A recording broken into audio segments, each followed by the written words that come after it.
Which Sony Betamax is only 8 centimeters tall? Let's crack on.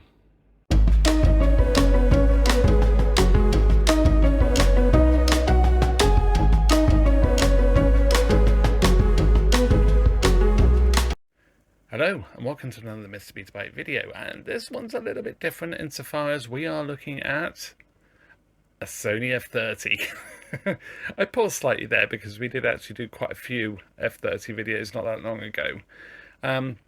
This is actually a repair from Gavin. Hi Gavin, hope all is well with you. And he runs a company that basically production company, and he also does duplication of tapes to digital formats, and this machine is one of the machines he uses to do that. It's actually really a very good choice of machine, because the dropout compensator is probably one of the best there is for PAL cassettes, but it seems that he's had some really poor quality cassettes sent to him, tapes that have really not fared well over the passage of time, and they've possibly caused issues. We shall see, but yeah, I think this is going to be pretty much a jolly good cleanup on this machine, but we'll see. We'll do some checks and run through it and just see if it's okay. It has seen life. Screws are missing. It's a little bit beaten up. You can see there that things are not quite going as they should. Fine on this side. So yeah, I suppose we ought to power it on, and actually I think we'll take the top off. Let's take the top off and have a look. So I would have taken the screw out from the other side. There's only one screw in each side, for very good reason, because I'm sure the top comes off this quite often just to clean the tape path.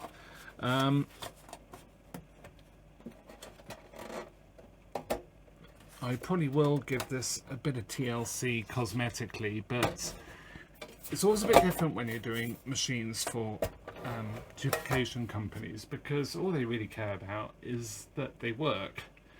Yeah,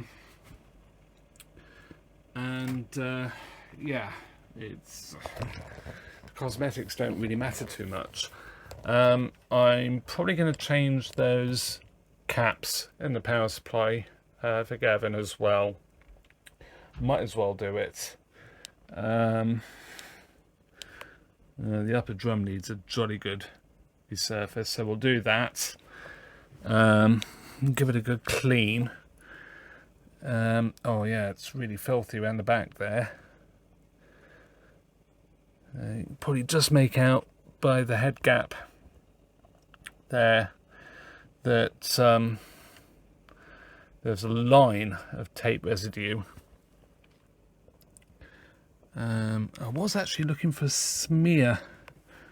I say I'm looking for a smear. What I'm sort of looking for is a smear of sticky somewhere across the tape path, from where the sort of dust traps are on cassettes.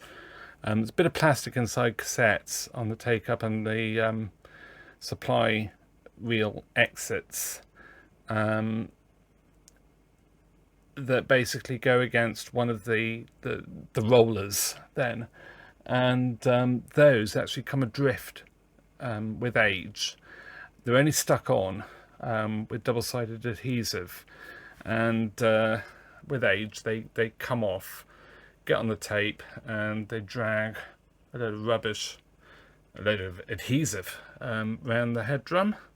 So yeah, it's sort of what I was wondering, but that drum is really very, very worn. Now Gavin did test this after he put a dodgy tape in there.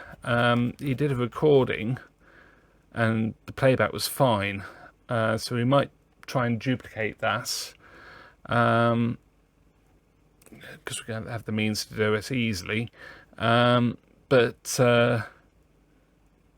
Yeah, but when he played back the pre-recorded cassette, it was really sort of bad and lots of dropouts, which for these is pretty amazing, really, to get dropouts. So I think maybe we'll try that. Try that next. Maybe just play a pre-recorded tape back to see what that looks like, and then do a recording, see what that's like, and then give it a clean, resurface the head, upper drum, sorry, resurface the head. Yeah, let's just put sandpaper on the head. Don't ever do that, honestly. Oh dear. And we'll change those caps.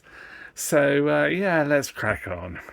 Okay, so let's power it on. I'm going to do this fairly quick, just because I want to see if we have issues with caps. Nice bright display. These displays tend to be very good. Okay, that seems not too bad.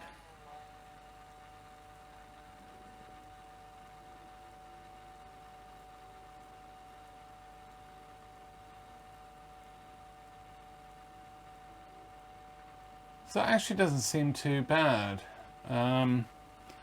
Tracking left, tracking right. So this looks fine. This looks absolutely fine. So I think if I just give this a jolly good service, sort out those caps and the power supply to make this reliable, give it a dust out, probably change the fuses as well, because they do tend to break just from constant flexing from power on, power off, and 40 odd years. And then this should be okay, to be honest. But yeah, so let's crack on. Oh, it's a... Okay, so let's set the cassettes, and we'll take this drum off first. We'll do the drum, and then we'll do the power supply, and yeah, we'll take it from there. But before we do that, I know everybody misses me doing this. It's the plug check. So let's have a look. Oh, touch and amp fuse. Okay, that needs to go. So yeah, we'll swap that out and crack on. So a nice shiny new 3 amp fuse, and got shredded pins, live neutral, so we're all good.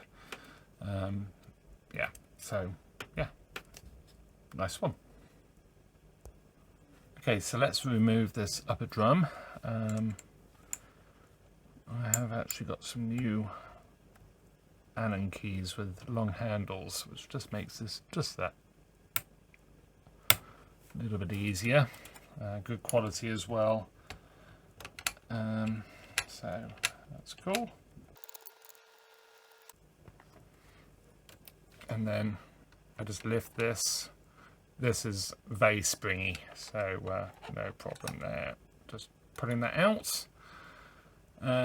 If you're not confident doing that, because you don't want to knock the head chips, take this off. It's easy enough to align, but I just do it that way. It's a bit of a cheat, I suppose. And you can see that is really well worn. I mean, I have to say, I think these heads do have wear, but the dropout circuitry is so good that it'll not really show up. So, but we will do a test recording. I haven't done one yet, so it'll be interesting to see what it's like and how it performs. So let's crack on. So we'll take the plastic tape guide assembly off. So this helps keep the tape in situ.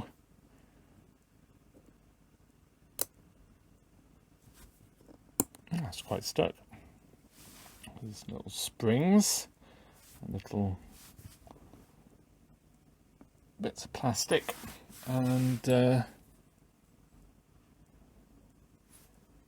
there's actually a little bit of a scratch there. I don't know whether I did that, but yeah, we'll give it a clean. Well, we'll give it a resurface. So yeah, I do actually have a dedicated video on doing this, but see, there's a really big bit of muck there, but I'll show it in this video, just bits of it anyway, if nothing else. Okay, so I've got trusty grey Scotch-Brite, and I just rub this round, so I keep doing that, and don't need to go around the back. Obviously, you don't want to go around the back because you could potentially change how the upper drum actually sits against the assembly when you sort of bolt it back in place. So yeah, I'll keep doing that, and yeah, take it from there. So that's all done. You can see it's all good. Always good to go in the direction of the tape as well, so you do get horizontal micro scores on there. I now use some, which I have covered, Brasso. Debatable whether this is a good thing to do, because it, in theory, breaks down, or rots the alloy. But basically what I'll do is I'll clean this all off. It's only a very light amount, and then I'll isopropyl it and polish it again, just with a cloth, and we should be good. But yeah, I've done quite a lot this way now, and some of the machines I've done, it's like 3-4 years ago, and they've been absolutely fine. So yeah, it does seem to really do the trick, and seems to be the best way to do it. And it's not wet as well. I just shudder at watching people using things like scouring, like Jif, or Sif, to clean these things up with some water, because it's just like you can't guarantee how much you're actually going to clean out of that, how much is going to be left, like in these bits here. Whereas doing it this way, still a slight risk, but it's a lot less. So yeah, I shall give this a bit of a polish off, and yeah, we should be somewhere near. Okay, so this is all good to go. I mean, like I say, you can see there are some marks, a finger mark on there. It's not good.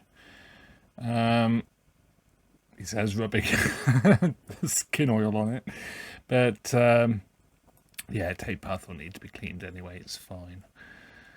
But yeah, so basically I've polished this off, the Brasso, and then I've used isopropyl just to thoroughly clean off any residue from the Brasso.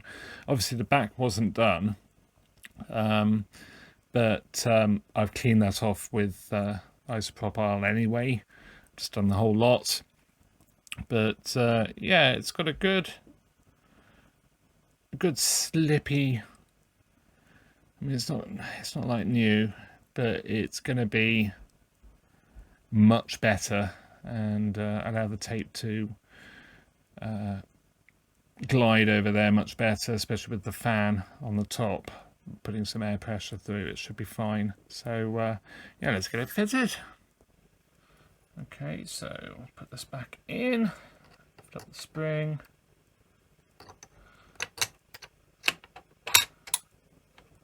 drop it back in, make sure that label hasn't fouled anything.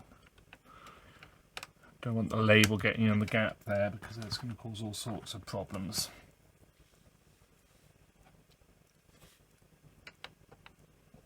Yeah, which it isn't. That's cool.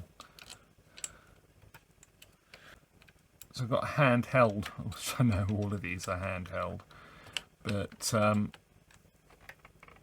got a handle on it and a ball on the end, which I bought just for winding these back in, so I don't have to sort of spend ages just doing it by hand or with the tool, because it does take a while, because what it is, give that a little bit of torque, don't overdo it, but that's it, we're good. So next thing is the power supply, so let's do that. So next to the power supply, I've taken out the screw and this screw, and then we'll take the rest out and we should be good. So we need to take out this one and this one. They're all short self-tappers, so that's cool. And then these two, I know I've shown this before, but well, hey.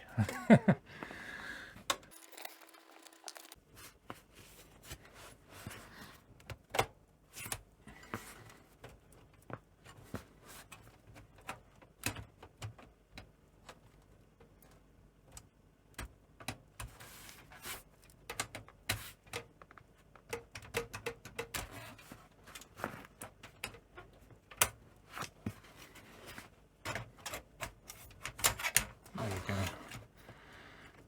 Lift it from this side and it will come free, and we'll take off the connectors. They're all unique, so don't have to label them. It's really cool. There we go. Lovely. Okay, so giving it a quick dust off, but more will be done. So again, short self-tappers.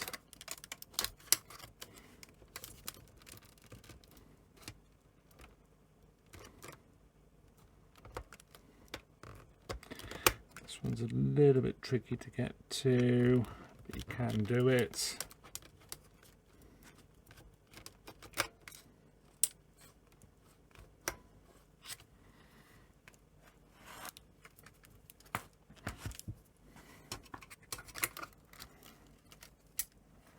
There we go. So that's out. Somewhere there's a screw floating about. There we go. Let's get that out.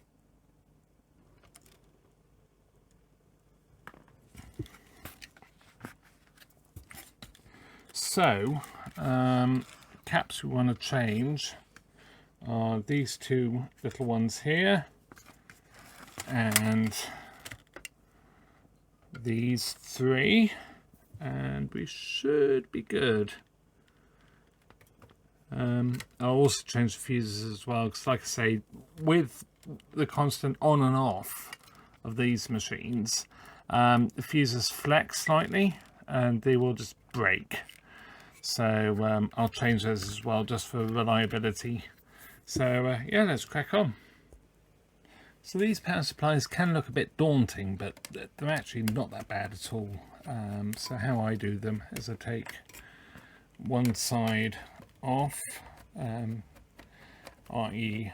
take out the two screws, still the same short self-tappers, pull this down, and then unplug this,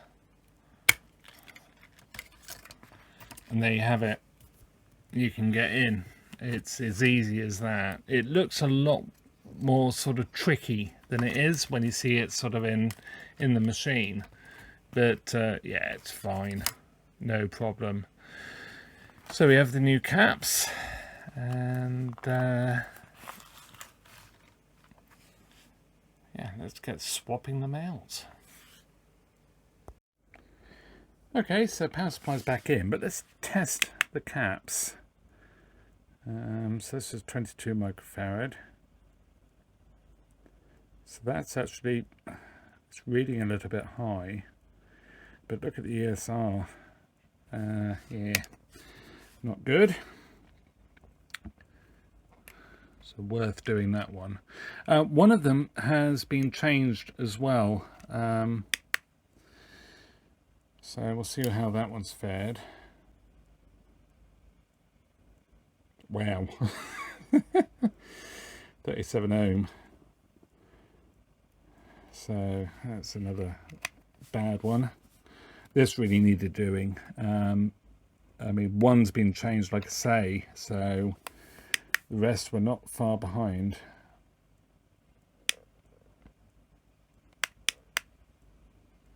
Just crashed.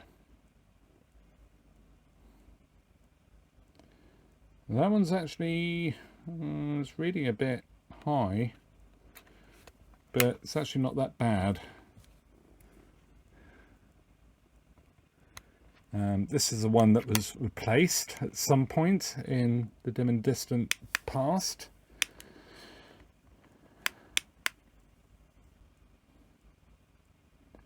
And that one's actually about right. It should be 47. So it's reading a bit low, but it's fine. So that's good.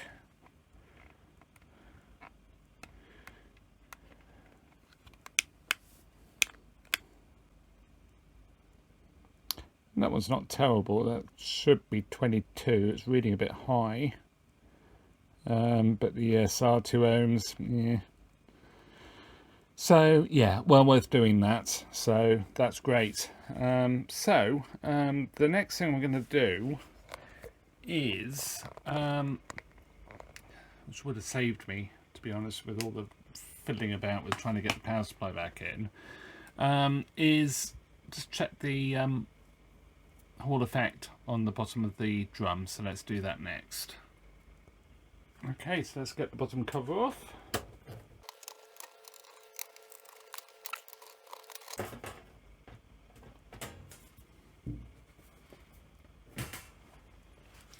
So we need to remove that. So let's do that next.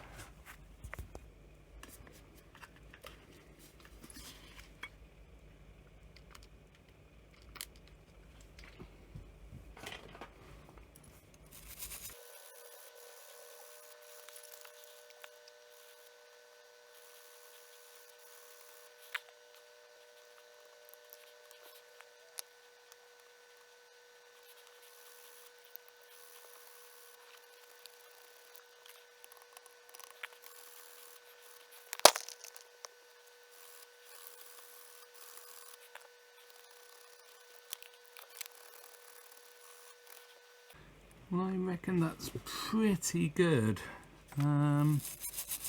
Still quite a bit of glue up the side there of the plastic, but I'm not terribly worried about that because that's not between the pins, is it? So let's go a little bit in as well to make sure that we are totally clean right up to the base of the Hall effects. Obviously trying not to contaminate the coils if we can, which I think we've got away with fairly well. It's actually cleaning up really nicely. Yeah.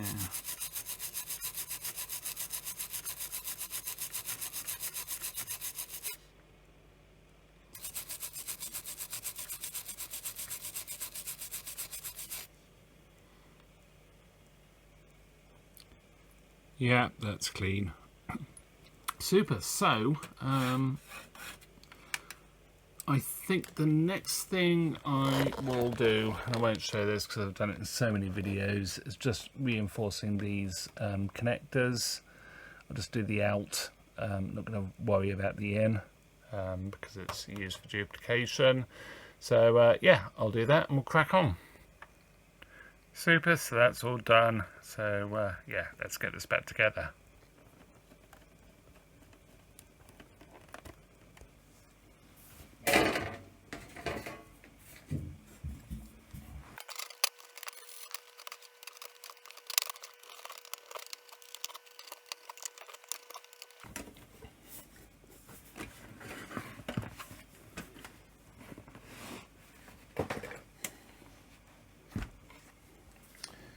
Super, so I need to actually screw in the power supply.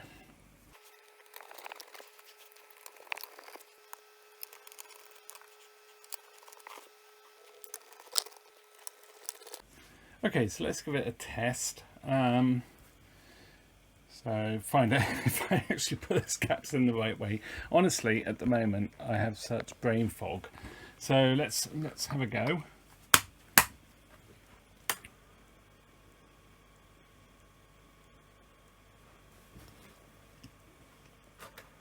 I mean, to be fair, I do check and double check. So everything's looking good. And check if that Hall effect is going to be okay.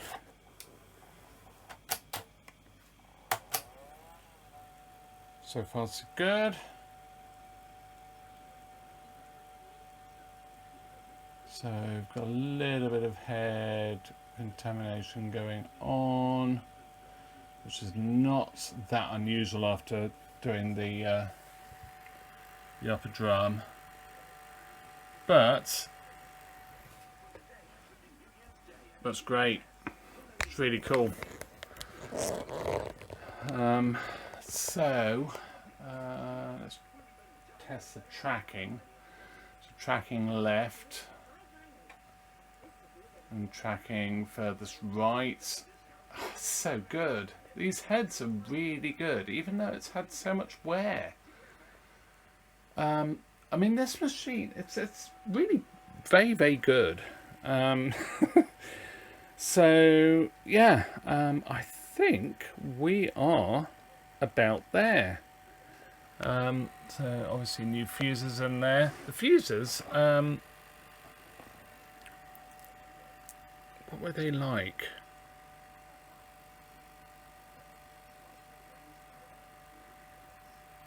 Not too bad. You can actually see if they're about to sort of fail from constant reuse, like repowering and all the rest of it, because they get like a brown tint to the wire in the middle. These are actually not too bad, so probably didn't need to do those, but hey ho, they're done. That's good. So I think I will run this for a while, and then I'll dig out my screw kit, put 4 screws in it, and job's a good one. So let's try a record test. I've got an L830, so we're doing 2 things at once. We're checking how good it is with the thinner tape that's used on L830, and we'll do a recording as well.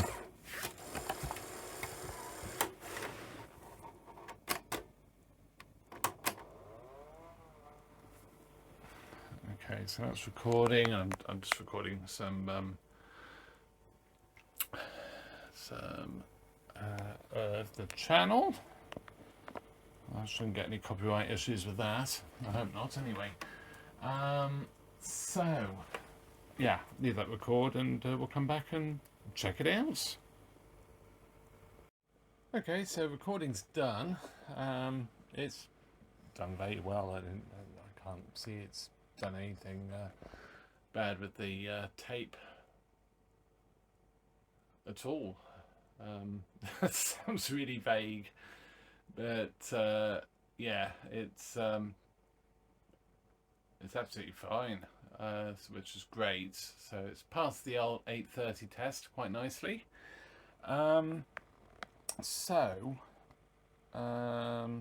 Obviously playing back, and yeah, really good. We'll do the tracking. So tracking left, gosh, tracking right. Wow, so good, this machine. It really is good. Super pleased with this. And yeah, it's just a really good machine. Even though it had high, what I would say, it's been well used, and quite a bit of wear on the upper drum. It's actually really, really good. So we'll just go to the color bars. If you put out the HDMI from the converter box, you actually get color bars. So I'm just going to see what they look like. So they don't look bad at all, to be fair. That's really good. No problem with that at all. So just adjusting the tracking left and right. So back to the center. Yeah, more than happy with that. So with that, hope you enjoyed this one. Nice to have such a great machine to work on, to be fair, and those power supply caps certainly needed to be done, and that glue on the Hall effect as well. Yes, with that, I will see you in another video, hopefully, and bye for now. LWT is getting ready to warm up your winter weekends. Some weekend favourites are back, and plenty that's totally new.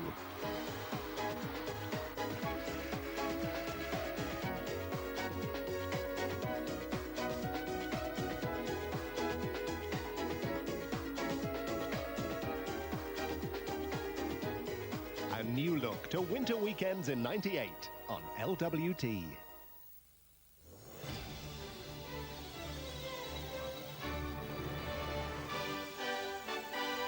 Tomorrow night's movie on LWT stars Richard Gere in Breathless. That's at 10:50.